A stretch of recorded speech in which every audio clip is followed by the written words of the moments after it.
जय हिंद साथियों, आप सभी का स्वागत करता हूं आप सभी के अपने चैनल टारगेट सिलेक्शन में। साथियों, अगर आपका एग्जाम है एसएससी जीडी का, आप लोग चाहते हैं कि अंतिम रूप से आपका सिलेक्शन हो जाए एसएससी जीडी के एग्जाम में, तो ये 20 क्वेश्चंस हिंदी के और 20 क्वेश्चंस जीके जीएस के आपको जरूर देखना चाहिए।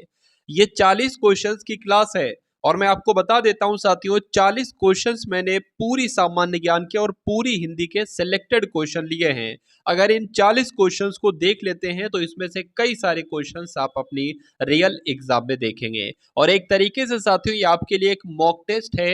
इन 20 क्वेश्चंस में से आपका टारगेट हिंदी के लिए 10 क्वेश्चंस का रहना चाहिए और सामान्य ज्ञान के 20 क्वेश्चंस में से आपका टारगेट 8 से 9 प्रश्नों का रहना चाहिए। चलिए, तो क्लास आपकी शुरू हो चुकी है। बहुत ही तेजी के साथ प्रश्न यहाँ पर हम लोग देखेंगे। पहला प्रश्न आपकी स्क्रीन पर है, आपको बताना है कि साथियों निम्नलिखित में से शुद्ध वर्तनी वाला शब्द कौन सा है।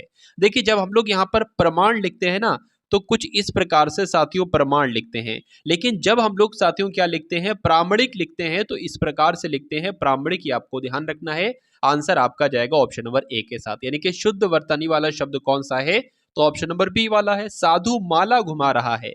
यहां पर साथियों अगर हम लोग बात करें ना, तो इसमें आपको बताना है साधु क्या माला घुमाई जाती है, माला घुमाई जाती है, माला क्या फेरी जाती है। साधु माला फेर रहा था, ये सही होता। नचा रहा था, ये भी गलत है। साधु माला फेंक रहा था, ये भी गलत है। साधु माला चला रहा था, ये भी गलत है। और साधु माला फेर रहा था, ये आपका राइट आंसर हो जाएगा और जिनका आंसर यहाँ पर ए है तो बिल्कुल करेक्ट है। अगर बात करें ना साथियों एसएससी जीडी की, तो एसएससी जीडी में जो हिंदी का सेक्शन है इसमें बहुत ज्यादा चैप्टर नहीं आना है। बहुत चंद चैप्टर हैं, मात्र कुछ चैप्टर हैं, वो उनसे ही क्वेश्चंस आपसे पूछे जाएंगे। और ये जो प्रीवियस यानी कि पिछली एसएससी जीडी की 3 भर्तियों का पूरी पूरी साथियों नॉलेज है, उसमें किस प्रकार के प्रश्न आपसे पूछे जा रहे थे। खाली जगह के बहुत प्रश्न आ रहे थे, विलोम के बहुत प्रश्न आ रहे थे, पर्यायवाची के बहुत प्रश्न आ रहे थे, गलत वाक्य को सही करने के बहुत प्रश्न आ रहे थे। तो उसी प्रकार का यहाँ पर मैं आपके लिए साथियों क्वेश्चंस लाया हूं। तो यहाँ पर अगर बात करें ना साथियों, सरदार भगत सिंह ने फांसी पर चढ़ना पड़ा, तो ये कुछ वाक्य में आपको दिक्कत लग रही है, तो आपको यही बताना है साथियों इसमें से क्या दिक्कत है। देखिए, सरदार भगत सिंह ने फांसी पर चढ़ना पड़ा, तो त्रुटि कहां पर है साथियों बताइए। चलिए, सरदार भगत सिंह ने फांसी पर चढ़ना पड़ा, ये आपका त्रुटि वाला है। इसमें होना क्या चाहिए, सरदार भगत सिंह को, यानी कि ने की जगह अगर को आ जाता तो पूरा वाक्य आपका सही हो जाता। इसलिए जिनका आंसर यहां पर ऑप्शन नंबर सी है तो बिल्कुल करेक्ट है। उसके बाद देखिए कि सुमति का विलोम साथियों क्या होता है, आपसे पूछा जा रहा है, बताने की कोशिश कीजिए, बताइए। चलिए, देखिए सुमति का विलोम जो होगा ना वो कुमति होगा, इसलिए आंसर आपका जाएगा ऑप्शन नंबर ए के साथ। भाई बहुत बढ़िया, वेरी गुड क्लास। उसके बाद देखिए पाव बारह होना, ये क्या है, ये एक मुहावरा है और इसका आपको अर्थ बताना होता है। पाव बारह होना, देखिए पाव किसे कहते हैं, आपने सुना होगा भाई पाव भर दूध दे दो। पाव भर का मतलब होता है 250 ग्राम, ठीक है। अब ये 12 हो गया, यानी कि 250 ग्राम 12 हो गया, तो इसलिए कहा जा सकता है पाव कोई चीज है और वो 12 हो गई है, तो इसलिए हम लोग कह सकते हैं खूब लाभ होना, बहुत ज्यादा फायदा होना, पाव 12 होना कहलाया जाता है। ऐसे ट्रिक से हम लोग कुछ याद कर सकते हैं। निम्नलिखित में से शुद्ध वर्तनी वाला शब्द, और वर्तनी से संबंधित हर एक शिफ्ट में समझ लीजिए 3 से 4 क्वेश्चंस आपसे पूछे जा रहे थे एसएससी जीडी के एग्जाम में। तो साथियों एसएससी जीडी का अगर आपका एग्जाम लगा हुआ है तो चैनल को आप सभी लोग सब्सक्राइब कर लीजिए और बेल आइकन पर क्लिक कर लीजिए, क्योंकि साथियों एग्जाम से रिलेटिव जो कंटेंट इस बार पूछा जाएगा वो आपको इसी चैनल के माध्यम से दिया जाएगा। ये समझ लीजिए बिल्कुल रियल प्रश्न पत्र जैसा मैं आपको पढ़ाने वाला हूं। देखिए, हासिल होता है तो हासिल नहीं होता है, हासिल भी नहीं होता है, हासिल होता है, बिल्कुल हासिल होता है। मुझे ये चीज हासिल करना है, बोला जाता है ना कि मैं तो ये चीज हासिल करके रहूंगा, तो वही आपसे पूछा जा रहा है कौन सा शब्द की वर्तनी सही है, तो ऑप्शन नंबर सी वाले की सही। इस पे वर्तनी कहते हैं स्पेलिंग को, ठीक है ना, इंग्लिश में कहते हैं स्पेलिंग और स्पेलिंग को हिंदी में कहते हैं वर्तनी। उसके बाद देखिए इसमें से आपसे पूछा जा रहा है कि वह भीख गुजर करता है, तो खाली जगह में कौन सा शब्द आ जाएगा बिल्कुल सही तरीके से, ये आपसे पूछा जा रहा है। वह भीख फेंक कर गुजर करता है तो नहीं, वह भीख देकर गुजर करता है तो नहीं, वह भीख बांटकर गुजर करता है तो नहीं, वह भीख मांगकर गुजर करता है। ठीक है ना, इसलिए आंसर आपका ऑप्शन नंबर अगर है डी तो बिल्कुल करेक्ट है। अस्वीकार मतलब होता है साथियों डिनाई करना, मना कर देना। अब इसका विलोम क्या हो जाएगा, स्वीकार करना इसका विलोम हो जाएगा। अब यहां पर स्वीकार करना तो लिखा हुआ नहीं है ना, इसलिए साथियों स्वीकार करने को हम लोग अंगीकार करना भी कहते हैं। ये बात आप सभी लोगों को याद रखना है। अगर स्वीकार ऑप्शन में होता तो स्वीकार लगा देते। अब ये भी आपको ध्यान रखना है कि स्वीकार मतलब अंगीकार मतलब क्या होता है, अंगीकार मतलब होता है साथियों स्वीकार करना। ठीक है ना, ये बात भी आपको ध्यान रखना है। उसके बाद देखिए तीर का पर्यायवाची आपसे पूछा जा रहा है, बताइए।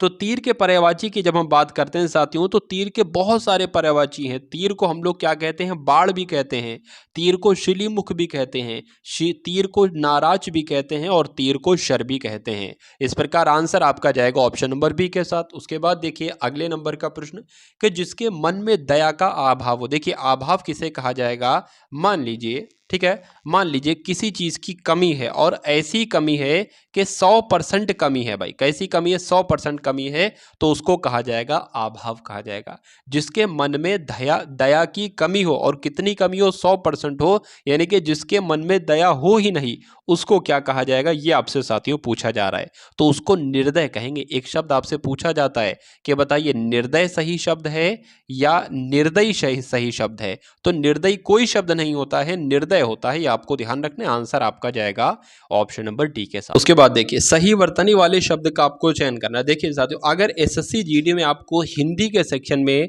क्या करना है साथियों, 20/20 करना है, तो ये समझ लीजिए बहुत आराम से 20/20 हो जाएगा, ऐसी कोई बहुत बड़ी बात नहीं है।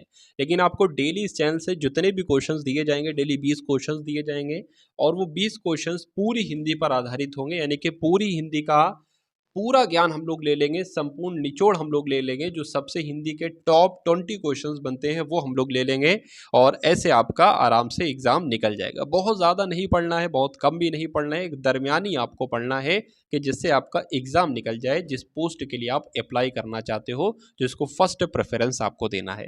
देखिए अगर बात करें सही वर्तनी आपसे पूछी जा रही है, तो सही वर्तनी की अगर बात करें तो यहाँ पर साथियों देखिए ये लिखा हुआ है दशहरा, दशहरा नहीं होता है, क्या होता है, दशहरा होता है। ठीक है ना, तो ये बात आपको ध्यान रखना है। ये कार्यक्रम लिखा हुआ है, बल्कि होता क्या है, कार्यक्रम होता है। कार्य हो गया हो गया हो गया और ये आपका हो गया क्रम हो गया। अगर यहाँ पर लिखा हुआ है जवाब, जवाब नहीं होता है साथियों, क्या होता है, जवाब होता है। ठीक है ना, जवाब होता है। तो अब बचा क्या, बचा ऑप्शन नंबर ए आराधना। यहाँ पर जो लिखा हुआ है बिल्कुल सही लिखा हुआ है, यानी कि इसकी बिल्कुल शुद्ध वर्तनी है, सही वर्तनी है। कठिनाई से होने वाले कार्य को हम लोग क्या कह सकते हैं, बताइए। चलिए चलिए भाई, तो यहाँ पर अगर बात करें असाध्य कहेंगे, असाध्य नहीं कहेंगे, श्रम साध्य भी नहीं कहेंगे साथियों, आसान भी नहीं कहेंगे, बल्कि कष्ट साध्य कहेंगे। जो कठिनाई से होने वाला काम हो उसको कष्ट साध्य कहा जाता है और जिनका आंसर यहाँ पर डी था तो बिल्कुल करेक्ट था। वृद्ध, वृद्ध की यहाँ पर साथियों बात आई है, वृद्ध का मतलब क्या होता है और वृद्ध का विलोम आपसे पूछा जा रहा है। तो वृद्ध का विलोम जो होगा और सबसे सही आंसर जो जाएगा वो बालक के साथ जाएगा, ये आपको ध्यान रखना है। देखिए यहाँ पर साथियों अगर बात करें ना, वृद्ध युवक का भी विलोम होता है, ऐसी बात नहीं है। अगर यहाँ पर बालक ना लिखा होता, युवक लिखा होता तो युवक आप लोग लगा देते। ठीक है ना, तो युवक का विलोम वृद्ध भी होता है या वृद्ध का विलोम युवक भी होता है और युवक का विलोम बुढ़ा भी कह सकते हैं हम लोग। ठीक है, किशोर की अगर विलोम की बात करें तो किशोर का विलोम युवा भी होता है। लेकिन इसका जो सबसे सटीक उत्तर जाएगा इस प्रश्न का वो ऑप्शन नंबर सी के साथ जाएगा। जिसका जन्म शरीर से हुआ हो, क्या, जिसका जन्म शरीर से हुआ हो उसके बारे में आपसे पूछा जा रहा है, उसको क्या कहा जाता है, बताइए। चलिए देखिए अगर बात करें दो तरह के होते हैं, कुछ जीव अंडे देते हैं और कुछ जीव बच्चे देते हैं। ठीक है ना, आपको ध्यान रखना है कि जो जीव बच्चे देंगे, अंडे नहीं, जो जीव बच्चे देंगे उनके कान हमेशा बाहर की तरफ निकले होंगे। अगर बात करें साथियों इंसान की, वो भी एक जीव है, तो वो अंडे नहीं देता, वो बच्चे देता है, मतलब औरत एक, तो उसके कान बाहर की तरफ निकले होंगे। कुत्ते की अगर बात करें, कुत्ता अंडे नहीं देता है, बच्चे देता है, उसके भी कान बाहर की तरफ निकले होंगे।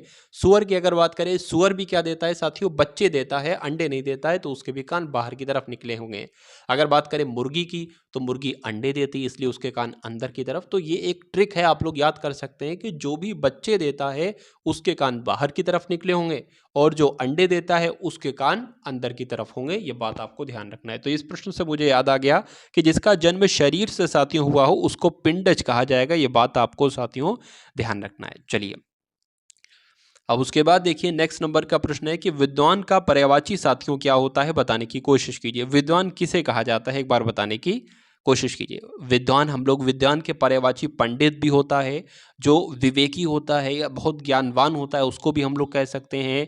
ठीक है, मनीषी भी मतलब क्या होता है, विद्वान ही होता है। इसलिए सही उत्तर आपका जो जाएगा वो ऑप्शन नंबर सी के साथ जाएगा। ऋषि क्या होता है, ऋषि का पर्यायवाची मुनि हो जाएगा। कहता नहीं है ऋषि है, मुनि है या महात्मा है, ये भी हम लोग कह सकते हैं। ठीक है ना। चलिए उसके बाद देखिए कि रिक्त स्थान की पूर्ति के लिए सबसे उपयुक्त शब्द का आपको करना है चयन और बताना है इसका राइट आंसर क्या हो सकता है। तो चिड़िया क्या मिमियाती हैं, तो मैंने तो नहीं सही सुना है मिमियाते हुए। चिड़िया चहचहाती है, तो बिल्कुल सही, चिड़िया हमेशा चहचहाएंगी। दहाड़ती नहीं है, भौंकती नहीं है, मिमियाती नहीं, इसलिए आंसर आपका ऑप्शन नंबर बी है।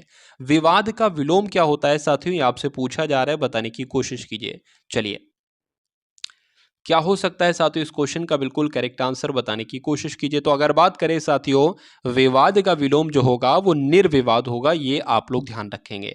अच्छा प्रतिवाद का विलोम क्या होगा, प्रतिवाद का विलोम जो होगा वो वाद होगा। ठीक है ना, ये भी आप लोग ध्यान रखेंगे। तो क्या होता है साथियों, देखिए विवाद के दो विलोम बनते हैं। एक तो विवाद का आपको ध्यान रखना है निर्विवाद भी हो सकता है और निर्विरोध भी हो सकता है। क्या, निर्विरोध और निर्विवाद, ये दो शब्द आपको ध्यान रखना है। उसके बाद देखिए साथियों नेक्स्ट नंबर का प्रश्न आपकी स्क्रीन पर है कि सही वर्तनी वाले शब्द का आपको चयन करना है। तो ये प्रश्न साथियों बहुत बार एग्जाम में पूछा जा चुका है। आपको ध्यान रखना है उज्ज्वल कभी भी हमेशा लिखेंगे तो उज्ज्वल में दो बार जा आएगा और दोनों बार आधा जाएगा। ये बात आपको साथियों ध्यान रखना है, दो बार जाएगा और दोनों बार आधा जाएगा। तो ऐसा कहां पर लिखा हुआ है, ऐसा ऑप्शन नंबर बी में लिखा हुआ है। तो यही तो आपका राइट आंसर है।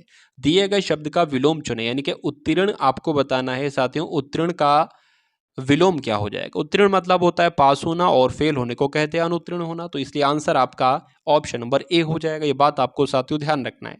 उसके बाद देखिए नेक्स्ट नंबर का प्रश्न आपकी स्क्रीन पर है। पूछा आपसे जा रहा है कि दिए गए वाक्यांश के लिए एक शब्द चुनिए जिसे कभी बुढ़ापा ना आए, बताइए। तो जिसे कभी साथियों बुढ़ापा ना आए उसको क्या कहा जाता है, उसको तो अजर कहा जाता है। क्या, अजर कहा जाता है जिसे कभी बुढ़ापा ना आए। और अमर किसे कहा जाता है, फिर अमर किसे कहा जाता है, जो कभी ना मरे उसे अमर कहेंगे। अच्छा ऊसर मतलब क्या होता है, जहां कुछ पैदा ही ना हो तो उसको ऊसर कहेंगे। और उर्वर किसे कहेंगे, उपजाऊ भूमि को उर्वर कहेंगे। तो ये बात भी आपको साथियों ध्यान रखना है। कुलीन शब्द यहां पर लिखा हुआ है, जो अच्छे कुल में पैदा हुआ हो, उत्पन्न हुआ हो, उसे कुलीन कहा जाएगा। ये आपको ध्यान रखना है। तो कुल मिला के अगर बात करें इस प्रश्न का सही उत्तर जो है वो ऑप्शन नंबर बी के साथ है। भाई बहुत बढ़िया, वेरी गुड क्लास साथियों। तो अभी आपने देखे हिंदी के 20 क्वेश्चंस, उसमें से आप अपना टारगेट बताइएगा कि कितना क्वेश्चंस आप बिल्कुल करेक्ट कर पाए। अब यहाँ पर हम लोग देखेंगे जीके के 20 ऐसे क्वेश्चन जो सबसे इंपॉर्टेंट होंगे पूरे सामान्य ज्ञान के, और इन क्वेश्चन से रिलेटिव जो क्वेश्चंस बनते हैं वो भी हम लोग देखेंगे। तो मेरा ऐसा मानना है कि जो क्वेश्चन 20 कराऊंगा वो आपने देख लिए और उससे संबंधित जितने क्वेश्चंस कराऊंगा वो आपने देख लिए, तो एग्जाम में आपका साथियों बहुत बेहतरीन स्कोर हो जाएगा। मतलब तैयारी आपकी जितनी 21 है तो 22 हो जाएगी, 20 है तो 21 हो जाएगी, ऐसा समझ लीजिए। ठीक है, तो 20 क्वेश्चंस में जितना कंटेंट आपको दे सकता हूं वो मैं इस वीडियो के माध्यम से आपको दूंगा, और इसमें भी आपको कम से कम टारगेट 8 क्वेश्चंस का करना है। तो पहला प्रश्न आपकी स्क्रीन पर है कि निम्नलिखित में से किसने सभी गोलमेज सम्मेलन में भाग लिया था। ये क्वेश्चन बहुत पूछा जाता है। पहला प्रश्न आपकी परीक्षा में जो बनेगा वो ये पूछा जाएगा कि तीनों गोलमेज सम्मेलन कहां पर हुए। तो तीनों गोलमेज सम्मेलनों का आयोजन लंदन में हुआ। पहला 1930 में हुआ, दूसरा 1931 में हुआ, तीसरा 1932 में हुआ। ठीक है ना। आपको ध्यान रखना है जो दूसरा गोलमेज सम्मेलन हुआ, मतलब किसने सभी गोलमेज सम्मेलनों में भाग लिया। अगर महात्मा गांधी की बात करें यानी कि कांग्रेस की बात करें तो उसमें दूसरे गोलमेज सम्मेलन में भाग लिया गया था महात्मा गांधी जी के द्वारा। तीनों गोलमेज सम्मेलन में किसने भाग लिया, तो भीमराव अंबेडकर ने लिया, और उसके अलावा अगर बात करें साथियों तेज बहादुर सप्रू ने लिया है। आपको ध्यान रखना है। इसलिए आंसर आपका किस ऑप्शन के साथ जाएगा, ए और बी के साथ जाएगा, यानी कि डी के साथ। भारत में चीनी का सबसे बड़ा उत्पादक कौन सा है, ये आपसे पूछा जा रहा है। देखिए अगर बात करें ना हम लोग यहाँ पर उत्तर प्रदेश की बात करें तो चीनी का भी सबसे बड़ा उत्पादक है, गन्ने का भी है, ये बात आपको ध्यान रखना है, और आलू का भी है। नेक्स्ट नंबर का प्रश्न है 2011 की जनगणना के अनुसार विश्व की जनसंख्या को कितने प्रतिशत भारत भारत में रहती है। तो मान लीजिए पूरा विश्व है, ठीक है ना, ये पूरा विश्व है, तो भारत मान लीजिए है, तो भारत में कितने प्रतिशत जनसंख्या रहती है, ये एग्जाम में प्रश्न आपसे बनता है, तो 17.5% रहती है। अगर मान लीजिए 100% पूरे विश्व में लोग रहते हैं तो 17.5% लोग भारत में रहते हैं, ये बात आपको ध्यान रखना है। 6 वर्ष की आयु से 14 वर्ष की आयु के बीच बच्चों को शिक्षा का अधिकार है, तो ये एक कैसा अधिकार है, ये आपसे पूछा जा रहा है, बताइए। चलिए, क्या आपका राइट आंसर यहां पर साथियों हो सकता है, बताने की कोशिश करेंगे आप सभी लोग, बताइए। विधिक अधिकार है, संवैधानिक अधिकार है या मूल अधिकार है? तो ये एक साथियों आपको ध्यान रखना है, ये एक विधिक अधिकार है, इसलिए राइट आंसर आपका जो जाएगा वो ऑप्शन नंबर ए के साथ जाएगा, और जिनका आंसर यहाँ पर ए है तो बिल्कुल करेक्ट है। उसके बाद देखिए कि निम्नलिखित में से कौन सुमेलित नहीं है, क्या कौन सुमेलित नहीं है, ये आपसे साथियों पूछा जा रहा है, तो बताने की कोशिश कीजिए, बताइए। तो किस टाइप का क्वेश्चन है साथियों, एक क्वेश्चन से संबंधित मतलब 4 क्वेश्चंस यहां पर आपके बनेंगे, बताइए। चलिए, समय आपको दिया जा रहा है।